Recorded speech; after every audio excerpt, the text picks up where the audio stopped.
Some promises cost more than money, and I learned that on the morning I married a man who never intended to love me. The church overlooked the Hudson River, its stained glass windows catching the pale winter sunlight, as if heaven itself wanted to pretend this was a celebration instead of a business transaction. Every bouquet was flawless. Every candle burned with quiet elegance. Every guest smiled because they believed they were witnessing the union of two powerful families. Only two people inside that chapel knew the truth. Vincent Cassano stood at the altar, wearing a perfectly tailored black tuxedo that probably cost more than my parents had earned in a year. Calm, unshaken, untouchable. At 6'3", with dark hair brushed neatly away from his face, and icy blue eyes that never lingered anywhere longer than necessary, he looked less like a groom and more like a man signing another contract before lunch. I was Elena Marchetti, 26 years old, wearing an ivory wedding dress I hadn't chosen, holding a bouquet I barely noticed, and trying to remember how breathing worked. My father sat in the front pew, with tears filling his eyes, not because his daughter had found happiness, but because he believed she had saved our family. 3 months earlier, the bank had begun foreclosure proceedings on the vineyard my grandfather built, after arriving in America with nothing except determination and hope. Years of poor harvests, medical bills, and bad investments had buried us beneath debt we could never repay. Then Vincent Cassano made an offer no desperate family could ignore. He would erase every debt. He would restore the vineyard. He would guarantee my parents lived comfortably for the rest of their lives. In return, I would become his wife for 1 year, publicly devoted, privately invisible, no romance, no expectations, no questions. My lawyer called it an agreement. My mother called it a miracle. Deep inside, I called it surrender. The music softened as I reached the altar. Vincent extended his hand without a smile. His fingers were warm, steady, impossibly controlled. I placed my hand in his, because I had already traded away the freedom to refuse. The officiant spoke about commitment, trust, and forever, while I silently counted each heartbeat inside my chest. None of those beautiful words belonged to us. When Vincent repeated his vows, his voice never cracked, never hesitated, never betrayed a single emotion. I answered just as smoothly, surprising even myself. Years of hiding worry from my parents had taught me how to wear calm like expensive jewelry. Cameras flashed from every direction. Business leaders applauded. Politicians raised champagne glasses. Reporters wrote headlines about the powerful Cassano family welcoming a graceful new bride. They never mentioned the signatures waiting inside a leather folder in the private study downstairs. They never mentioned the legal clauses defining exactly how close we would stand in public, or how separate our private lives would remain. They certainly never mentioned the line that mattered most. This marriage existed only to protect Vincent Cassano's public image during a delicate expansion of his business empire. Love was neither required nor expected. The reception unfolded inside an enormous ballroom filled with crystal chandeliers reflecting thousands of tiny lights across polished marble floors. An orchestra played timeless classics, while servers carried silver trays through conversations worth millions of dollars. I smiled until my cheeks ached. I accepted congratulations from strangers who spoke about destiny as though they had witnessed something sacred.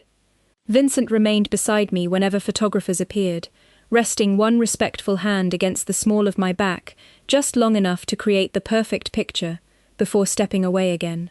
We looked convincing enough to fool everyone else. I wondered if, after enough photographs, I might eventually fool myself. Then my father approached, holding a glass of sparkling cider, because his doctor no longer allowed champagne. His shoulders looked lighter than they had in years. "Your grandfather would be proud of you," he whispered. Those words hurt more than anything else that day, because I wanted them to be true. I wanted to believe sacrifice could become something beautiful if it protected the people I loved. Vincent glanced toward us for only a second before another influential guest requested his attention. He gave me a polite nod, nothing more, then disappeared into the crowd with the effortless confidence of someone who belonged everywhere. I watched him walk away and quietly realized that becoming Mrs. Cassano had changed my last name, my address, and my future, but it had not changed the simple truth waiting beneath the diamonds on my finger. I had married the most powerful man in the room, and somehow I had never felt more alone. The reception continued long after the photographers captured what they called the perfect wedding. Guests drifted between conversations about investments, charities, and political campaigns, while a jazz quartet filled the ballroom with music soft enough to hide every secret spoken beneath it. I smiled whenever someone looked my way, because that was now part of my job description. Mrs. Cassano was expected to appear elegant, gracious, and completely in love with her husband. I could manage the first two. The third belonged to fiction. A woman wearing a diamond necklace that sparkled brighter than the chandeliers squeezed my hands warmly. "You and Vincent make such a beautiful couple," she said. "He finally found someone who can keep up with him." I thanked her politely, wondering how many strangers could mistake excellent acting for genuine affection. Every compliment felt strangely heavy, because none of it belonged to me. It belonged to the carefully constructed image surrounding the Cassano family. After nearly 2 hours of greeting guests, I slipped away toward the terrace, hoping for 60 seconds of fresh air before another smiling introduction awaited me. The evening breeze carried the scent of the river mixed with expensive roses from the gardens below. Manhattan glittered beyond the estate, like thousands of distant stars scattered across the skyline. For the first time all day, everything felt quiet. I rested both hands on the marble railing and closed my eyes. Then I heard Vincent's voice, calm, controlled, familiar already, even after only 1 day. He was standing only a few yards away, in a private alcove beside the library entrance. His back faced me, and beside him stood his longtime advisor, Marco De Luca, a man whose expression never seemed to change. Neither of them had noticed I was there. The board accepted the announcement without hesitation, Marco said quietly. The marriage solved every concern about stability. Vincent answered without emotion. That was always the point. Marco gave a short nod before asking the question that changed everything. "And your wife?" There was only a brief pause, just long enough for me to wonder whether I should quietly leave before they realized I could hear them. Then Vincent spoke. "She is just my cover wife." The words landed with surprising precision, not loud enough to echo, yet impossible to ignore. "She understands the arrangement. As long as she follows the agreement, there will not be any complications." Marco simply replied, "Good. Emotions tend to complicate business." Vincent answered with the same steady voice that had delivered wedding vows less than 3 hours earlier. "That will not be a problem." My fingers tightened around the cold stone railing until I could feel the edges pressing against my palms. I had known exactly what this marriage was.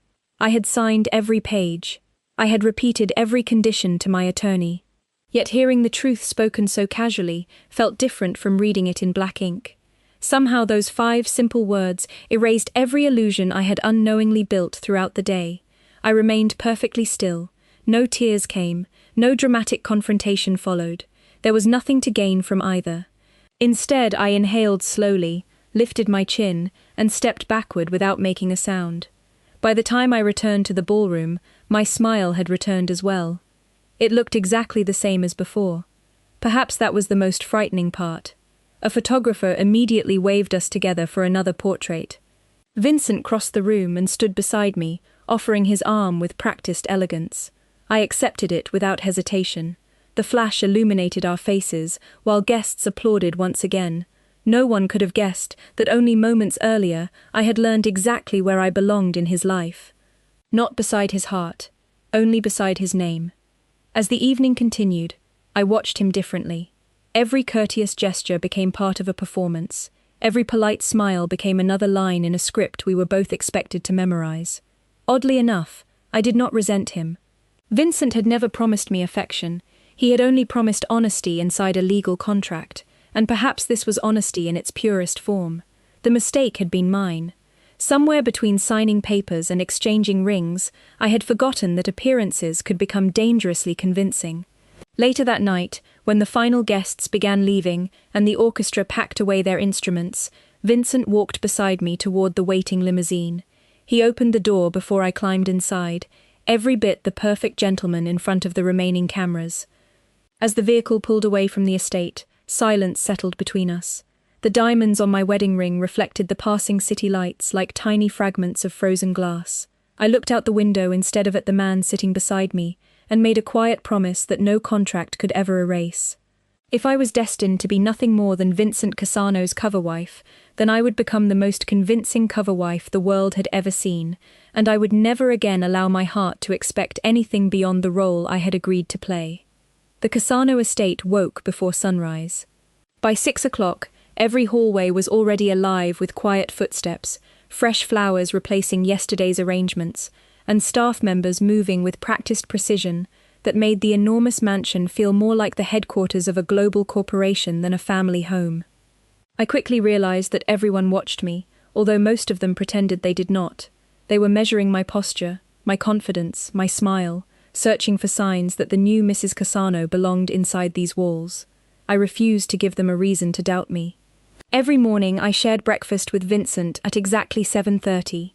Every morning he greeted me with polite professionalism, asking whether I had slept well before reviewing the day's schedule with Marco. We looked like two successful partners preparing for another business meeting. Strangely, the routine became easier than I expected. If he wanted a flawless performance, I would give him one. 3 weeks after our wedding, Vincent informed me that several international investors would be visiting the estate to discuss an important expansion project. They value stability, he said while adjusting the cuff of his navy suit. Appearances matter. I met his eyes calmly. You do not have to remind me why I am here. Something unreadable crossed his expression, before disappearing almost instantly. The meeting begins at 1 o'clock. By noon the mansion felt transformed. Luxury sedans lined the circular driveway. Security teams welcomed guests with quiet efficiency. Executives from New York, Chicago, London, and Milan filled the conference room with tailored suits, polished shoes, and conversations worth hundreds of millions of dollars. I entered beside Vincent, wearing a simple cream-colored dress that my stylist insisted projected quiet confidence. Every conversation paused for a moment. Every pair of eyes evaluated me. One older businessman with silver hair smiled politely before turning toward Vincent. "Congratulations on your marriage," he said. Although I admit many of us were surprised, everything happened rather quickly. Vincent answered smoothly. Some decisions simply arrive at the right moment. Another investor laughed softly. Or perhaps the convenient moment. Several people exchanged subtle smiles. The implication hung in the room without anyone saying it directly. They believed the marriage existed only to improve public perception. I kept my expression warm while accepting a cup of coffee from one of the attendants. Vincent continued discussing financial projections as though he had not noticed the tension. Then the same investor looked directly at me. "Mrs. Cassano, it cannot be easy joining such a powerful family overnight. I imagine everything still feels unfamiliar." The room became unusually quiet. I understood the real question hidden beneath his courtesy. Was I merely decoration? I set my coffee cup down carefully before answering. "Every new beginning feels unfamiliar," I said. "The difference is whether someone chooses to learn or chooses to pretend.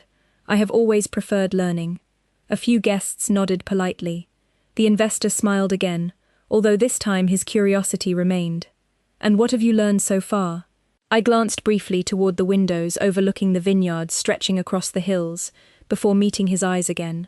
That successful families survive for the same reason successful companies do. They earn trust slowly, protect their reputation consistently, and never underestimate quiet people. A faint silence followed my words. Not uncomfortable, respectful. One executive from Boston chuckled approvingly. "That sounds like someone who understands long-term investment." The conversation shifted naturally toward the future of the business. Questions about logistics, partnerships, and community development followed. I contributed only when appropriate, never attempting to dominate the discussion, yet every answer reflected careful thought rather than rehearsed politeness. By the end of the meeting, even the skeptical investor shook my hand sincerely. "Mrs. Cassano," he admitted, "I underestimated you." "That is all right," I replied with a genuine smile. First impressions rarely tell the entire story. As the guests departed later that afternoon, Marco quietly closed the conference room doors behind the final visitor. Vincent remained standing near the long walnut table, reviewing a folder without speaking. I assumed the meeting was over and turned toward the exit. "Elena," his voice stopped me. I looked back. He studied me for several silent seconds, almost as though he were comparing the woman standing before him with the one he believed he had married. "You handled yourself well today," he finally said. It was not praise delivered warmly. It was something rarer coming from Vincent Cassano. Honest recognition. "Thank you," I answered simply. He gave one small nod, before returning his attention to the documents in front of him. Yet as I walked through the quiet hallway toward the gardens, I could not ignore the strange feeling settling inside me. For the first time since our wedding, Vincent had looked at me not as an obligation written into a contract, but as someone capable of standing beside him when the world was watching. Neither of us realized that the performance we had perfected together was becoming increasingly difficult to separate from reality. Autumn arrived quietly, painting the vineyards surrounding the Cassano estate with deep shades of gold and crimson, while the mornings carried a crisp chill that lingered until noon. Nearly 6 weeks had passed since the wedding, and life inside the mansion had settled into a rhythm so predictable that I almost forgot how unusual my new reality truly was. Vincent remained disciplined, distant, and unfailingly respectful. Every shared appearance strengthened the illusion that we were the perfect couple, and with each passing day the people around us seemed increasingly convinced the marriage was genuine. Ironically, the more convincing our performance became, the more carefully I reminded myself never to confuse kindness with affection. One Friday afternoon, Vincent invited several influential business partners to tour one of the family's private wineries before dinner. The event was meant to reassure investors that every branch of the Cassano organization remained stable, despite recent rumors circulating through financial circles. The atmosphere appeared relaxed. Guests sampled wines, discussed expansion plans, and admired rows of oak barrels stretching across the historic cellar. Laughter echoed naturally against the stone walls, while musicians played soft acoustic melodies near the entrance. It almost felt ordinary. Yet something about the afternoon unsettled me from the moment we arrived. Perhaps it was the unfamiliar faces among the catering staff. Perhaps it was the uneasy expression on one of the security officers who kept scanning the crowd. Or perhaps it was simply instinct, the quiet voice my grandfather had always told me never to ignore. While Vincent answered questions beside a display of vintage bottles, I noticed a young server carrying a silver tray through the gathering. His uniform looked perfect, but his movements did not. Instead of watching where he walked, he kept glancing toward Vincent with unusual intensity. The tray remained untouched even as guests reached for glasses. Every step seemed measured for something other than serving drinks. I watched him for several seconds before my heartbeat quickened. He was moving directly toward Vincent, ignoring everyone else. Without stopping to analyze why, I crossed the room. "Vincent," I called, my voice calm enough that no one turned in alarm. He instinctively looked toward me, just as I reached his side, and lightly caught his sleeve. "Would you come here for a second? I think there is something you should see." My timing shifted him only one step away from where he had been standing. At that exact moment, the young server stumbled unexpectedly, the silver tray slipping from his hands. Crystal glasses crashed across the floor, sending sparkling fragments in every direction. Red wine splashed harmlessly across the stone tiles as guests gasped and stepped backward. The server immediately apologized, insisting he had simply lost his footing. Security officers moved in almost instantly, politely escorting him away, while assuring everyone it had been nothing more than an unfortunate accident. Conversations slowly resumed, but I noticed Marco exchanging a brief glance with Vincent. Neither man looked convinced. Dinner proceeded without interruption, yet an invisible tension lingered beneath every polite conversation. Later that evening, after the final guests had departed, I stood alone on the rear terrace, watching the lights shimmer across the vineyard. The cool air carried the scent of cedar and fallen leaves. I heard footsteps behind me before Vincent spoke. "Why did you call me over?" he asked quietly. I considered pretending it had been coincidence, but something told me he deserved the truth. Because something felt wrong. He studied me carefully. "You believed that server was a threat?" I nodded slowly. "I cannot explain it. He never looked at the guests. He never looked at the wine. He only watched you." Vincent remained silent for several moments, his expression impossible to read beneath the porch lights. Finally he said, "Security reviewed everything after the event. The identification badge he carried was counterfeit. He disappeared before they could question him." A chill ran through me despite the warm coat around my shoulders, so I was not imagining it. No, Vincent answered. His voice softened in a way I had never heard before. You probably prevented a very serious situation today.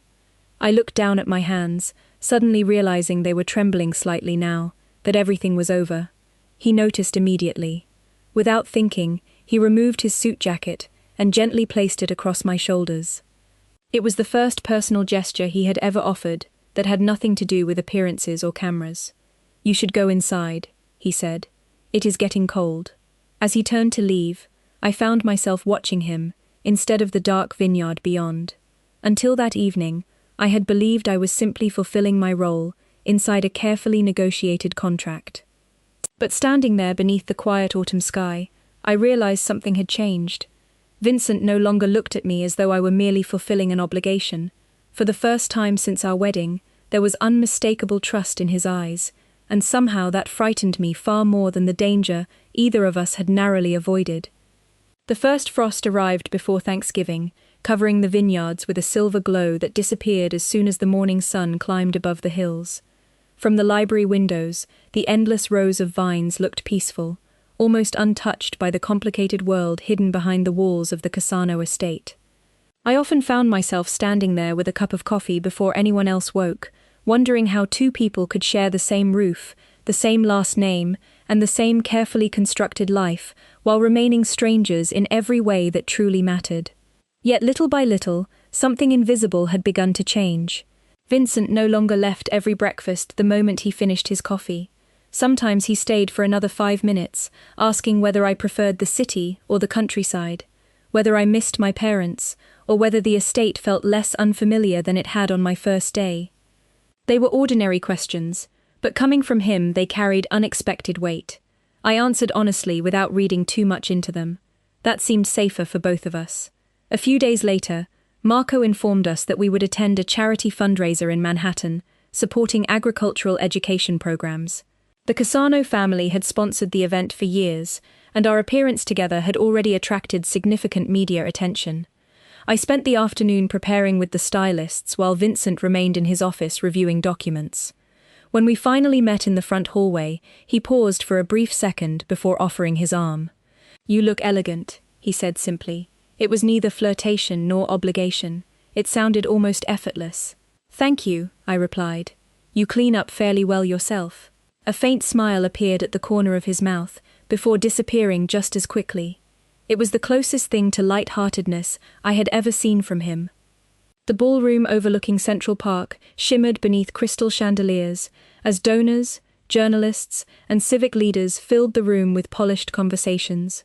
We moved through the crowd naturally, greeting guests as though we had spent years together, instead of only a few months. Somewhere along the evening I almost forgot we were pretending. Then I heard a familiar voice behind me. "Elena?" I turned and immediately recognized Daniel Harper. We had dated briefly during college, before realizing we wanted different futures. Our relationship had ended kindly years earlier, and we had not spoken since. He smiled with genuine surprise. "I cannot believe it is really you." Before I could answer, Vincent returned, carrying 2 glasses of sparkling water. His expression remained perfectly composed, but I noticed the subtle shift in his posture, as his eyes moved between Daniel and me. "Vincent," I said, "this is Daniel Harper. We knew each other in college."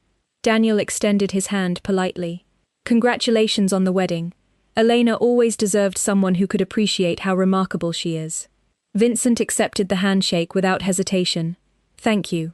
His voice remained calm, although noticeably shorter than usual. Daniel excused himself after a few moments, leaving us alone once again among the crowded ballroom. We continued greeting guests, yet the easy rhythm from earlier had quietly disappeared. During the drive home, rain traced soft patterns across the limousine windows, while the city lights blurred into streaks of gold and white. Vincent looked out the opposite window for several minutes before finally speaking. "You never mentioned him." I looked over in quiet surprise. There was never a reason to. "Were you serious?" The question sounded carefully controlled, but something underneath it felt unfamiliar. I considered my answer before speaking. "We cared about each other once, then life moved us in different directions. That is all." Silence settled between us again. Finally, I smiled gently. "Are you interviewing me as my husband, or as the author of a legal contract?" He looked toward me for the first time since leaving the fundraiser. For a moment, he almost answered immediately, then seemed to reconsider. "Neither," he said quietly. "I was simply curious." Curiosity. Such a simple word, yet it lingered with me long after we returned to the estate. Later that night, I walked through one of the quiet hallways, carrying a book, when I noticed the study door slightly open. Vincent stood alone beside the fireplace, staring into the flames without reading the document resting in his hands. He seemed distracted, almost troubled. He sensed my presence before I spoke. "Everything all right?" I asked softly. He nodded once, although the answer did not feel entirely truthful. "Yes," I knew enough by then not to push him. "Good night, Vincent. Good night, Elena." As I walked away, I realized the distance between us had become strangely complicated. We were still bound by signatures, still following every condition of an agreement neither of us had forgotten. Yet somewhere between shared breakfasts, quiet conversations, and unexpected concern, invisible lines had begun to blur. Neither of us admitted it aloud, but the safest arrangement in either of our lives was slowly becoming the one thing neither of us could completely control. December arrived with grey skies and steady rain that wrapped the Cassano estate in a quiet stillness. The vineyards had surrendered their last leaves, leaving only endless rows of bare vines stretching toward the horizon, like silent reminders that every season eventually revealed what had been hidden beneath its beauty. I had lived in the mansion for almost 4 months, long enough to memorize the rhythm of every hallway and every morning routine, yet something inside the house had changed after the fundraiser in Manhattan. Conversations became shorter, security became more visible. Marco spent longer hours inside Vincent's office, and every time I entered the room their discussion ended a second too quickly. At first I assumed another business negotiation demanded Vincent's attention. Then I noticed the way several senior members of the household stopped speaking whenever I walked into the room. The smiles remained polite, but warmth had quietly disappeared. Even the staff who had gradually accepted me now seemed uncertain whether they should meet my eyes. One rainy afternoon I entered the library searching for a novel I had left beside the fireplace. The room appeared empty until I heard familiar voices beyond the partially opened study door. Marco spoke first. The investigators confirmed the family name. My footsteps stopped instantly. Vincent answered in a voice lower than usual. "Are they certain?" "Every record matches. 22 years ago, Alessandro Marchetti attended the meeting where your father disappeared. Several witnesses placed him there." Silence followed. Heavy, uncomfortable. My heartbeat echoed inside my ears. My grandfather. The man who had taught me to prune grapevines and judge rain by the smell of the wind. The kindest person I had ever known. Vincent finally spoke again. "That does not prove he was responsible." Marco answered carefully. "No, but it proves the Marchetti family knew far more than they admitted." I stepped backward before either of them realized I had overheard the conversation. My hands had become strangely cold. Until that moment I had believed every painful chapter of my family's past ended with debt and hardship. Now another story was unfolding, one I had never imagined. That evening Vincent joined me for dinner later than usual. The dining room felt unusually quiet despite the crackling fire nearby. He looked exhausted, though he tried not to show it. I searched his face for anger, disappointment, anything that might reveal what he was thinking. Instead, I found only distance. "How was your afternoon?" I asked gently. "Busy," he replied. "Yours?" I forced a small smile. Peaceful. The lie rested between us, without either of us acknowledging it. For the first time since our wedding, silence no longer felt comfortable. It felt cautious. Over the next several days, the invisible wall between us grew taller. Vincent remained respectful, yet he no longer lingered after breakfast. The evening conversations disappeared completely. Marco accompanied him almost everywhere, while additional security officers quietly appeared throughout the estate. No one explained why. No one needed to. They had already reached their own conclusions. One afternoon I found myself standing alone inside the greenhouse where my mother had once helped the estate gardeners transplant winter flowers. The scent of damp soil reminded me of home, and for the first time in months I allowed myself to wonder whether marrying Vincent had truly protected my family, or merely delivered another burden neither of us deserved. Soft footsteps approached behind me. I turned to find Sophia, the elderly housekeeper who had worked for the Cassano family longer than anyone could remember. She placed a warm cup of tea into my hands without saying a word. After a quiet moment, she smiled gently. People become afraid when they do not understand the whole story.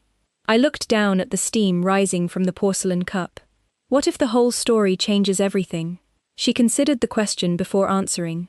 Truth does not become dangerous because it exists. It becomes dangerous because people decide what it means before they know all of it. Her words stayed with me long after she walked away. That evening I returned to my room and opened the small cedar box containing the few belongings I had brought from my childhood home. Beneath old photographs rested a faded leather journal that had belonged to my grandfather. I had never bothered reading it, until now. As I carefully opened the worn cover, a folded yellowed envelope slipped onto the floor. Across the front, written in elegant handwriting, were 5 words that made my heart stop. For Elena, when the time comes. The letter remained in my hands long after the fire in my room had burned low.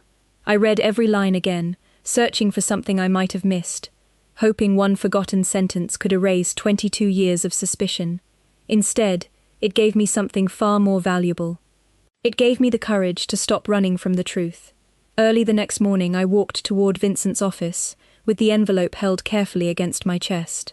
Outside, fresh snow covered the vineyards in quiet white, making the entire estate feel strangely peaceful. I almost believed the worst had passed. Halfway down the hallway I heard familiar voices behind the closed study door. Marco spoke first. The council wants Elena removed from the estate until everything is settled. A long silence followed before Vincent answered. His voice was calm, but there was steel beneath every word. She is my wife. Some believe she may know more than she admits. Belief is not evidence, Vincent replied immediately. No one touches her without proof.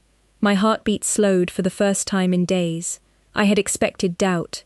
Instead, I heard him defending me before anyone asked him to. I gently knocked before entering. Vincent looked up, and the tension on his face softened the moment he saw the envelope in my hands. There is something you need to read, I said quietly. He accepted the letter without hesitation. The room became completely silent as his eyes moved from one page to the next. Marco remained respectfully still beside the window. When Vincent reached the final sentence, he closed his eyes briefly before looking back at me. Your grandfather tried to stop everything, he said. I nodded. He carried the guilt for the rest of his life. Vincent stepped closer, until only a few feet separated us. I should have trusted you sooner. It was the first genuine apology he had ever given me. No contracts, no conditions, no carefully measured words, just honesty. I smiled through eyes that had suddenly become warm with tears. You trusted what you knew. Now you know more. For the first time since our wedding, the distance between us disappeared completely. Without thinking, Vincent gently took my hand. His fingers were warm despite the winter morning. Whatever happens next, he said quietly, you will not face it alone. Before I could answer, Marco's phone rang sharply, cutting through the silence. He listened for only a few seconds before his expression changed. Sir, he said urgently, security just reported unusual activity near the eastern entrance. Vincent released my hand immediately, his attention shifting toward the situation outside. Increase every patrol, he ordered. No one enters the estate without clearance. The next several hours passed beneath a growing sense of unease. Additional security officers quietly appeared around the property, while staff members were asked to remain inside. Vincent insisted I stay in the main house while he met with Marco to review the latest reports.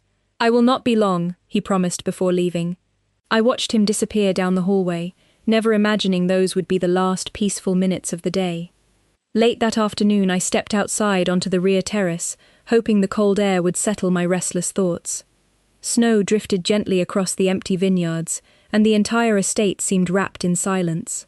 Then I noticed an elderly groundskeeper struggling to carry several heavy storage boxes near the greenhouse. Without thinking, I walked down the stone path to help him. Please let me carry one, I offered with a smile. He thanked me politely, and together we moved the boxes toward the small service building hidden behind rows of evergreen trees. The moment I stepped inside, something felt wrong. The room was empty. No gardening equipment, no supplies, no groundskeeper.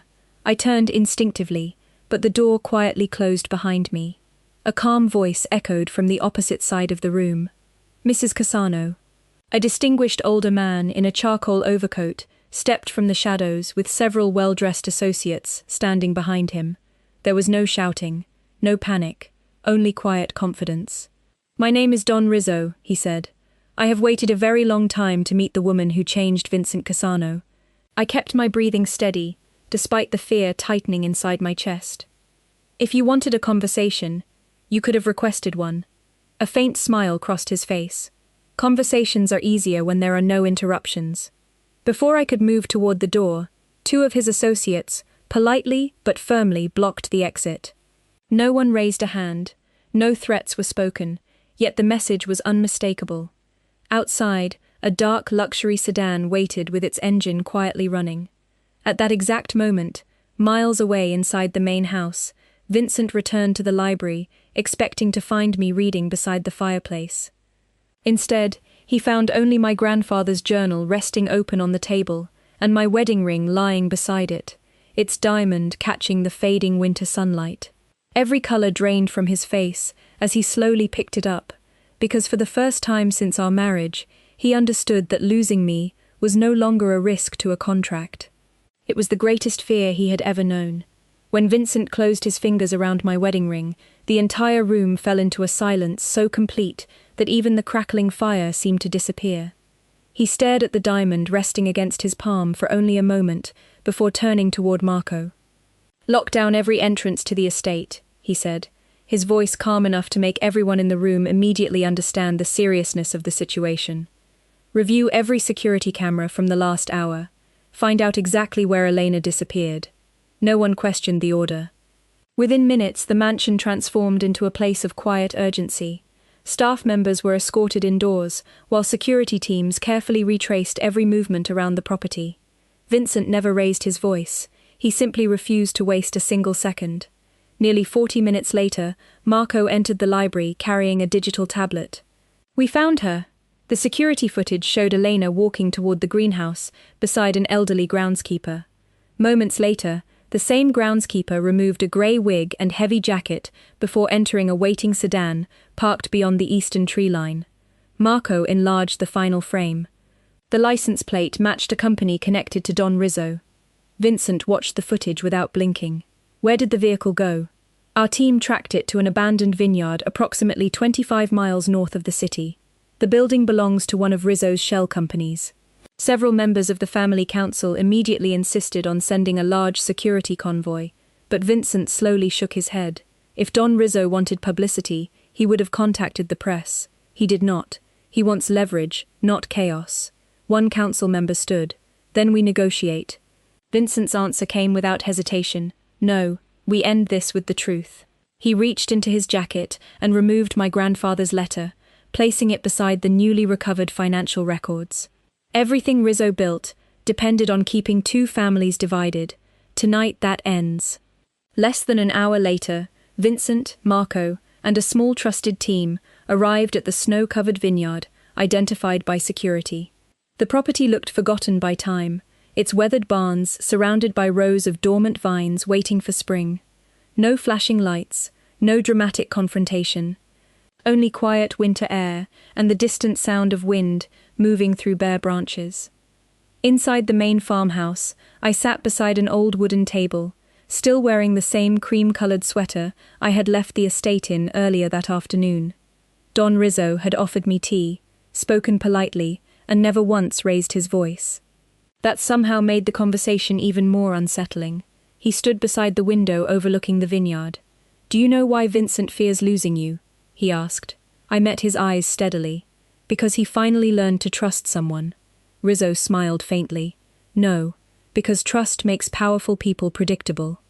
I shook my head. "You spent decades convincing families to fear one another. That is not strength, that is loneliness." For the first time, the confidence in his expression shifted ever so slightly. Before he could answer, One of his associates quietly entered the room. "Mr. Cassano is here." Don Rizzo looked almost pleased. "Right on time." Moments later, Vincent stepped through the front doorway, accompanied only by Marco. He had ignored every suggestion to arrive with overwhelming force. Instead, he carried only a leather folder beneath one arm. His eyes found mine immediately. Relief crossed his face for the briefest second before his attention returned to Don Rizzo. "Let her leave," Vincent said evenly. "This has never been about Elena." Don Rizzo folded his hands. "Everything is about Elena now. She gave you something I could never control." Vincent slowly placed the folder on the table and opened it. Inside were copies of every document exposing decades of fabricated evidence, forged financial transfers, and manipulated correspondence. Marco quietly laid additional files beside them. "Your own records tell the entire story," Vincent said. "Every lie, every forged report, every attempt to turn allies into enemies." Don Rizzo glanced at the documents without touching them. The silence stretched for several long seconds before he finally exhaled. "So the truth reached you after all." "It did," Vincent answered, "and it reached the council as well." Another quiet pause settled over the room. Don Rizzo looked toward me, before giving a slow nod to the associates standing near the doorway. They stepped aside without argument. "Take your wife home, Vincent." I stood slowly, hardly believing the moment was real. Vincent crossed the room without hesitation until he stood beside me. "Are you hurt?" he asked softly. I smiled through relieved eyes. "No." He closed his hand gently around mine, as though reassuring himself I was truly there. Together we walked toward the doorway, but before leaving, Vincent looked back one final time. Power built on fear never lasts forever. Outside, fresh snow continued falling across the quiet vineyard as we made our way toward the waiting car. During the drive home, neither of us spoke for several miles. We simply held each other's hands, while the lights of the city slowly appeared in the distance. Finally, Vincent broke the silence. "I almost lost you today." I turned toward him. "You found me." He looked out at the falling snow, before answering in a voice barely above a whisper. "No, Elena.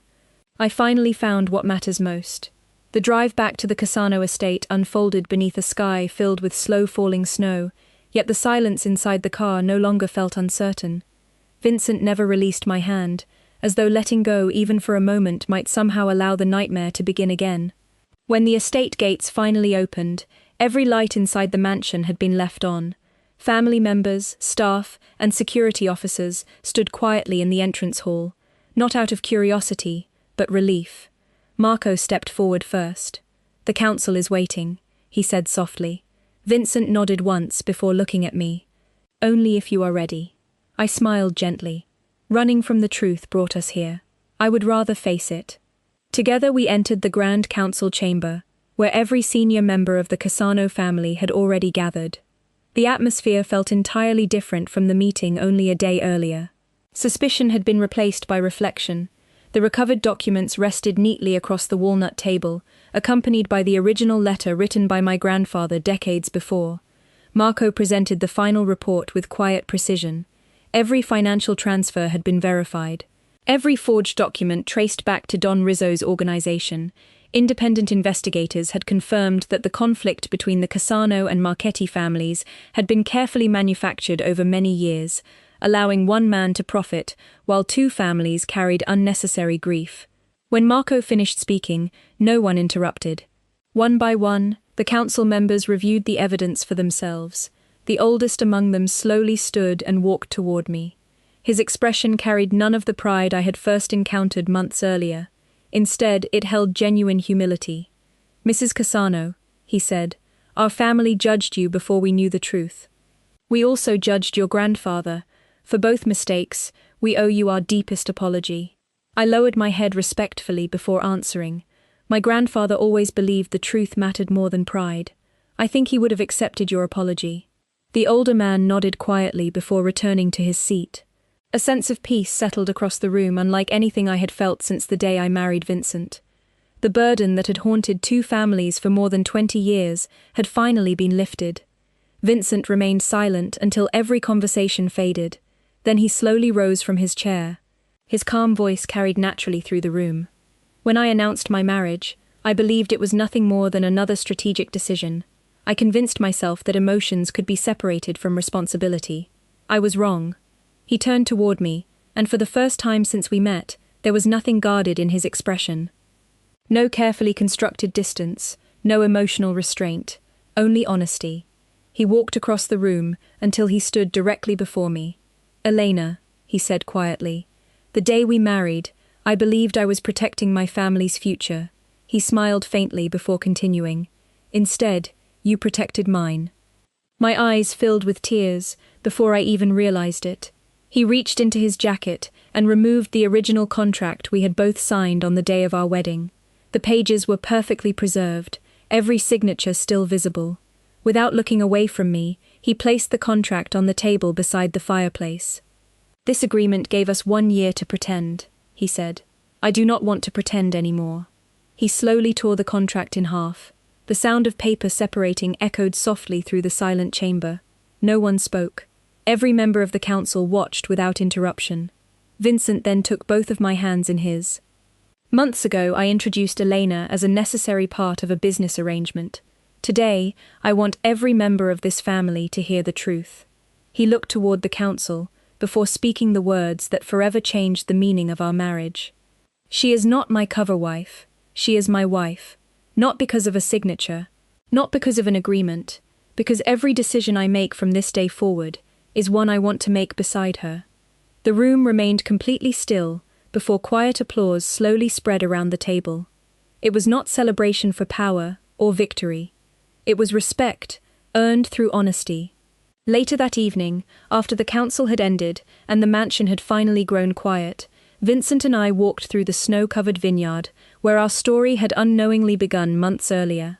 The vines rested beneath their blanket of white, appearing lifeless to anyone who did not understand how seasons worked. My grandfather used to tell me that winter never meant something was gone, it only meant life was preparing for another beginning. Vincent stopped beside one of the oldest rows of vines and looked across the peaceful landscape. "Do you regret marrying me?" he asked with a gentle smile. I laughed softly before resting my head against his shoulder. I regretted marrying a stranger. I looked up into his eyes. "I never regretted finding the man you became." He smiled in a way I had never seen before, free from every burden he had carried for so many years. Together we watched the final light of the day disappear beyond the hills, knowing that our future would not be free from challenges. No marriage ever was. But we had learned something far more valuable than certainty. Trust is never created by perfect beginnings.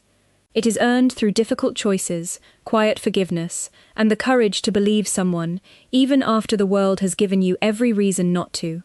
What began as a contract had become a promise, and unlike the paper Vincent left behind in the fireplace, that promise would never need another signature.